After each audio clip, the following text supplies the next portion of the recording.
In Acts 7:53 it says, "Who have received the law by the disposition of angels, and have not kept it." What does "by the disposition of angels" mean, and what was their role in the giving of the law? Thank you.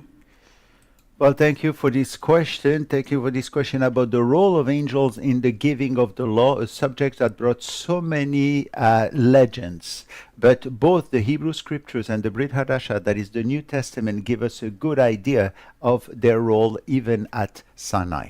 The word disposition in the verse in Acts chapter 7 is also found in another place in Romans, for example, 13:2, where it is translated as ordinances of God, meaning it's to appoint, to ordain. And as we learned from Galatians 3:19, angels played a role in transmitting the law, and as we learn from Acts 7:53, the law was ordained by angels. So what do the angels have to do with the giving of the law and the transmission of the word of God to men at this time? Let us first see what is their role in general. Considering the battle between good and evil since the fall of Satan, we can see that angels of God were always active, ministering to the believers, as we read in Hebrews 1:14, and also in Psalm 103 verses 20 to 21. They're always doing the will of God. There we read, "Bless the Lord, you his angels, mighty in strength, who perform his word, obeying the voice of his word. Bless the Lord, all you his hosts, you who serve him doing his will." Here we have a complete rendering of the work given to the angels of God. They act according to the word and commands of the Lord. Notice they first perform his word. Second, they obey the voice of his word. Third, they serve him. And fourth, they do his will. So they are entirely committed to serving God, who he calls to partner in many different tasks, such as transmitting the law to Israel. So if they are involved in the giving of the law, it is only as servant doing the will of God. But how did they transmit the law? We're not told exactly. While in Judaism the work of angel in the giving of the law is downplayed, in the first century, however, their presence that is at Sinai is recognized, as Stephen mentions in Acts 7:53. However, many in the rabbinical milieu wondered what exactly were their contributions. The mention of their presence is seen in the often cited passage in the Hebrew scriptures, Deuteronomy 33:2, where we read, "The Lord came from Sinai and dawned on them from Seir. He shone forth from Mount Paran, and he came from the midst of 10,000 holy ones. At his right hand there was flashing lightning for them."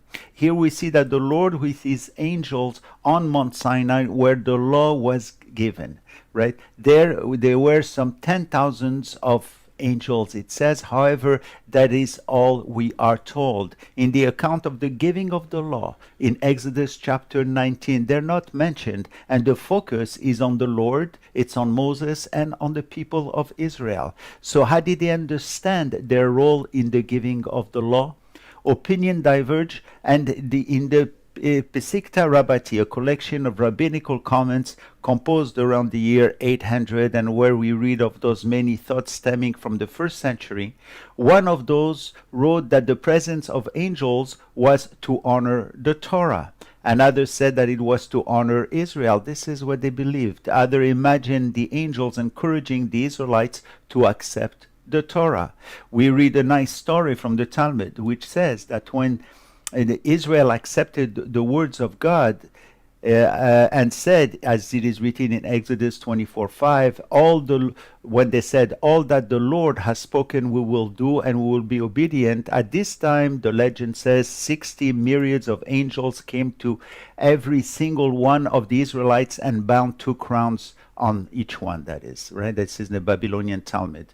Others say that angels explained the law to the Jewish people. Josephus wrote that some proclaim that the Jews learned the best of their teaching and the holiest of their laws by angels of God. So because their role is not clearly stipulated in the Hebrew scriptures, legends abound, but bridging the information from the Hebrew scriptures to the New Testament, angels were definitely ministering individuals. We're not told what exactly was their task was in giving the law. It is surely so that our focus should be on God alone. Let's not forget that these individuals, like us, are in a learning process, in some kind of spiritual growth. The scriptures tells us that they themselves are learning, always learning from the Word of God, and they're learning also by looking at us. We read in 1 Corinthians chapter 4, verse 9, that for we have been made a spectacle to the world, both to angels and to men. In the Greek, the word spectacle is theatron, where we get the word theater. So this verse then tells us that we are on a stage being seen by angels who are looking into the grace of God and how it is working in us, who are caught up in this evil world. So let us give them a good show where they can see the power of His Word and of His grace working in our lives. And the process of growth is the one that is expounded to us in the letter of James.